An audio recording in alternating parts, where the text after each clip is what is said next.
আমরা হতাশা, ডিপ্রেশন, কিছু মানুষ দেখবেন মানে সব ছিল তার ক্যারিয়ার এত সুন্দর, পড়াশোনা করেছে অক্সফোর্ড থেকে, হার্ভার্ড থেকে পড়াশোনা করেছে, ক্যামব্রিজ থেকে পড়াশোনা করেছে, সব আছে, কিন্তু সারাক্ষণ সে হতাশার মধ্যে থাকে, ডিপ্রেশনের মধ্যে থাকে।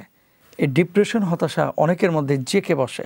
দেখেন আল্লাহ রাসূল সাল্লাল্লাহু আলাইহি ওয়াসাল্লাম এদের ব্যাপারে বলেছেন, যদি আপনি ইমানদার হয়ে থাকেন, ডিপ্রেশন, হতাশা থেকে বাঁচার একমাত্র ওষুধ হচ্ছে কোরআনুল কারীমের তেলাওয়াত এবং কোরআনুল কারীমের তেলাওয়াত শোনা।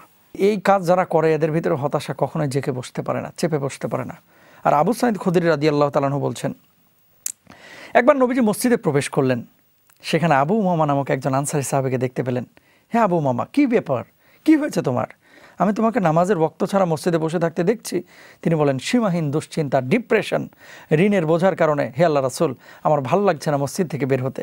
নবীজি সাল্লাল্লাহু আলাইহি ওয়াসাল্লাম বললেন, আমি কি তোমাকে এমন কিছু বাক্য শিখিয়ে দেব না? তুমি যা বললে তো আল্লাহ তোমার দুশ্চিন্তা দূর করবেন এবং তোমার ঋণ পরিশোধের ব্যবস্থা করবেন।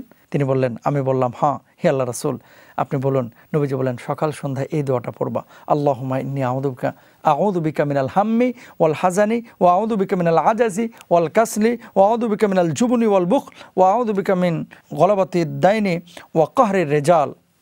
আল্লাহ রাসূল সাল্লাল্লাহু আলাইহি ওয়াসাল্লাম স্পষ্টভাবে এই দোয়াটি, এর আগেও কিন্তু দুইটা দোয়ার মধ্যে এটা ছিল। দেখেন, তার মানে নবীজি একাধিক কারণে এই দোয়াটি পড়তে বলেছেন। সুবহানাল্লাহ।